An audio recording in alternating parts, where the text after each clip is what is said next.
The 2024 South African government elections are going to be massively influenced by a huge new piece of research that just came out, the South African National Census for 2022. Now, I know what you're thinking.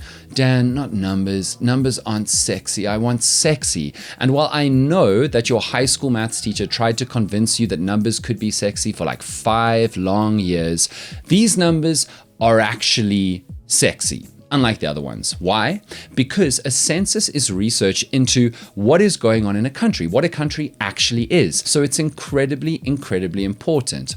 And the findings of this census are going to be used by every single political party to try and advance their agenda. The ANC is going to use some of the numbers to try and convince you that actually they haven't been a disaster and are doing a really good job. All the other political parties are going to use the new numbers and data to try and convince you that actually the ANC has been the worst and all of their policy suggestions are the ways to solve the country and help the most South Africans. So these numbers really matter. And there have been serious issues with this new census, but these are the only numbers that we have, and so they're the ones we have to work with. So let's talk about the issue with the South African National Census and how it's going to affect the next election.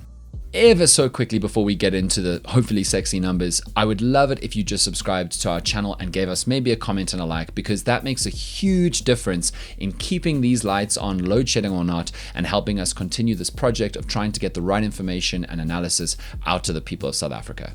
So South Africa just released its latest census, its measure of everything going on in the country. It was run by an organization called Stats SA, which is trusted by the country and the government to do all of the major research. Censuses, or I don't think it's censi. It sounds too much like sensei. We're going to go with censuses. Censuses really don't happen often. The UN recommends that most countries do it every 5 years, but it requires an enormous amount of resources and is very challenging to pull off, because essentially you're trying to send out tens, if not hundreds of thousands of researchers to walk around South Africa, knock on doors, interview enough South Africans to create enough of a data set that can then reasonably be expected to represent the whole country. That's a mammoth task. It costs a lot of money. It's very challenging to pull off. Modern South Africa has only ever had 4 censuses, and this latest census really is crunch time now, because South Africa is at a higher level of dissatisfaction with its, not just the ANC, but the entire ruling political establishment than it's ever been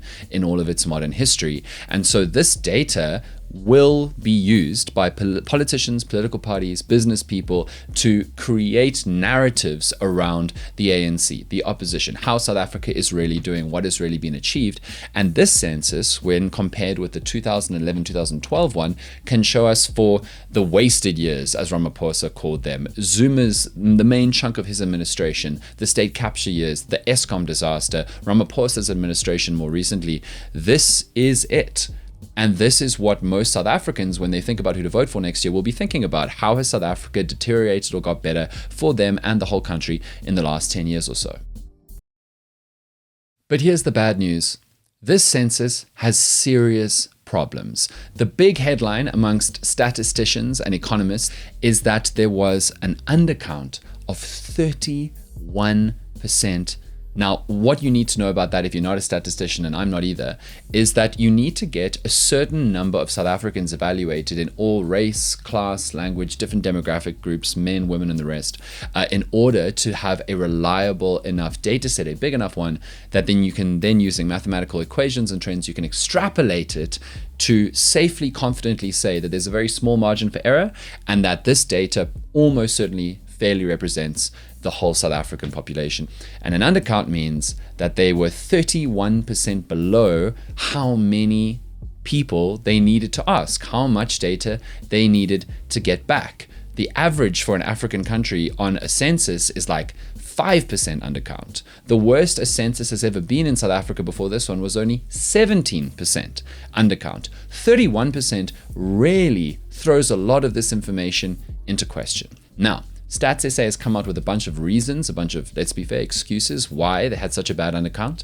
Some of them include COVID-19 pandemic, obviously, the terrible floods in Durban and KwaZulu-Natal that made it much harder to evaluate people. It's very, very dangerous for many census workers to go out into the world, because when they knock on the doors of people who don't want to be known about or investigated, census workers have been threatened, attacked, and even driven away from homes. But what is actually super interesting when you look at the reports from Stats SA over who was undercounted, there's a class race dynamic to this, because it seems as though Black South Africans were undercounted by 36%, which sounds bad. It's above the 31%, which I've already said is a disastrous undercount.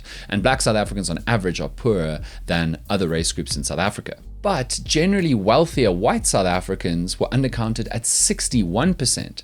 And this is again where the field work of a census worker going out there is very challenging, because many white South Africans who are wealthier live in gated communities or behind extremely high walls and just don't answer the doorbell. This is bad for the reliability of this information that is going to be the information on South Africa for the next until the next census. It could be 10 years, it could be longer.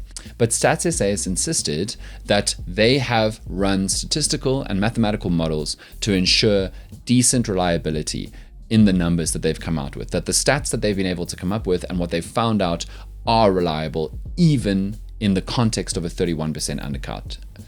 And unfortunately, we just have to trust them, because you know full well that the politicians are already using the bits that they like. And that's what we're going to be dealing with for the next 10 years. So let's talk about the numbers. What does South Africa actually look like in 2023 according to the new census? All right.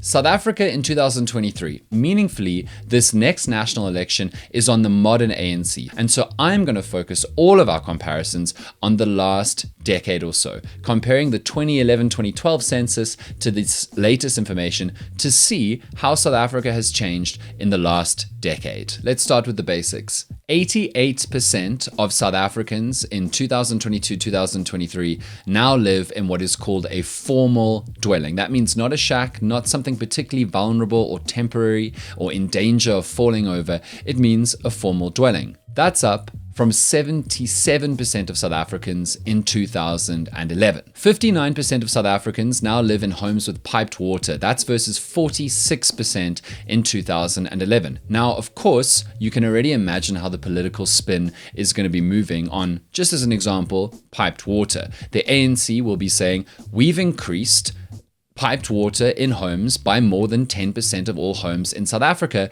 in the last 10 years. And the opposition parties are going to say, but the ANC has been in power for so long, and still 40% of South Africans don't have access to piped water in their homes. 94% of South Africans now have access to electricity in their homes versus 84% in 2011. Now I know what you're thinking. The ANC is going to say, look, nearly all South Africans have access to electricity, while everyone else is going to say, yeah, but that's the wrong data. The data you should be looking at is how many days of the week is electricity even on, looking at you, Eskom. In fact, the real story here might be that 73% of South Africans used electricity as their main source of energy for cooking in 2011, but only 64% now do so. That sounds like the real Eskom story. Now let's look at education. For so many years, we've been told it's the ticket to a better life, the way that South Africans can uplift themselves and overcome their hardships. And the government has made it a key measure of their success,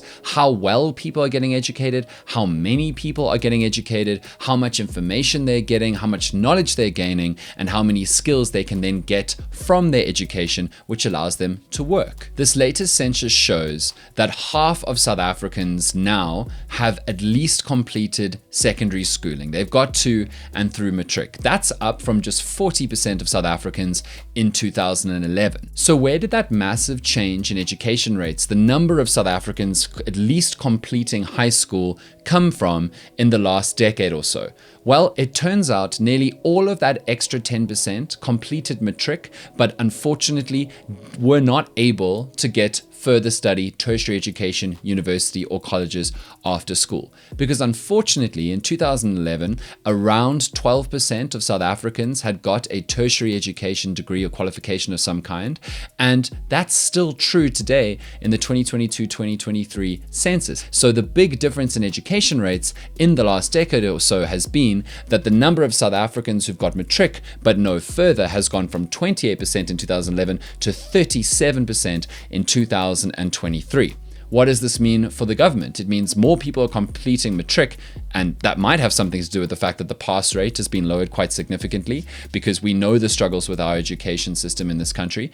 But unfortunately, the government's not been able to get many more people into higher education opportunities. Now let's talk about the number that might be used the most in 2024, because we know we're heading into an election where many politicians are going to try and play on xenophobic notions, fears and suspicions of the dangerous foreigner. Many of them are going to talk about our porous borders, the fact that immigrants are stealing South African jobs. And the key number from this census is that there are now 2.4 million international migrants. That means born and raised citizens of other countries living in South Africa. Now, the data, if you look into it, is super interesting. Firstly, 2.5 million people, 2.4 million migrants is a lot of people, but it's also only 3% of South Africa's population. And so if migrants are being kind of condemned or blamed for huge issues more than just 3% of the population could reasonably be the cause of, you need to think twice about that accusation. Unsurprisingly, the vast majority of migrants come from Southern African Development Community countries. That means countries in Southern Africa that are near us. 86% of all international migrants are from there. And the significant uptick in migrants since the 2011 census is that many, many more Zimbabweans have now moved to South Africa. And that, on the face of it, makes a lot of sense. Since 2011, there's been horrible further economic downturn in Zimbabwe. There's been a coup, there's been political wrestling and fighting and danger on the streets, not just between the ruling ZANU-PF, but also between opposition parties, and within the ZANU-PF between Robert Mugabe and Emmerson Mnangagwa. And then one final piece of data that is going to be used to bash the ANC in the coming election. It's actually already been used publicly by Dion George, who's the Shadow Minister for Finance for the Democratic Alliance. He pointed out that the population of South Africa has increased by 20% over the last decade and a bit since the last census, and he's right about that. And South Africa's economy has only grown 12% in the same time period when adjusted for inflation. And if your country is growing in population by 20% but your economy only by 12%, he points out that that is in some measures making the average South African poorer. He says that the economic stagnation, and the ANC in response will say, but COVID, but Eskom, but state capture, but natural disasters and floods. Some of these things can't just be our fault. Some of these things like COVID definitely aren't our fault. But the fact of the matter is our economy has grown at a much, much slower rate than our population has. And so you will see a lot of political parties pointing out that the ANC, in their view, and in the view of a lot of the data, has made the average South African poorer. So, did we manage to make the numbers sexy? And by sexy, I just mean, I hope that we were able to show you why this data from this new census is so important and matters so much, and why the potential problems in the data have such a big consequence that we actually can't really do anything about now. But these are the numbers that are going to define what it means to be South African, what South Africa means as a country, and these are the numbers that are going to be used for at least probably the next decade in the attempts of different political parties to get your vote by slamming their rivals. That's the issue with the South African census of 2022-2023, and this is the issue with Dan Corder, but you knew that already. Thank you so much for watching. Really, really appreciate your support. And once again, I'm just going to ask you to help us to keep the lights on by taking a second to like and subscribe to the channel so that we can continue to get this kind of information and analysis out there in our hopes of adding something important to South African minds as we go into the 2024 elections. New episode next week. See you then. Go check out our podcast for the full discussion of this episode across on Spotify.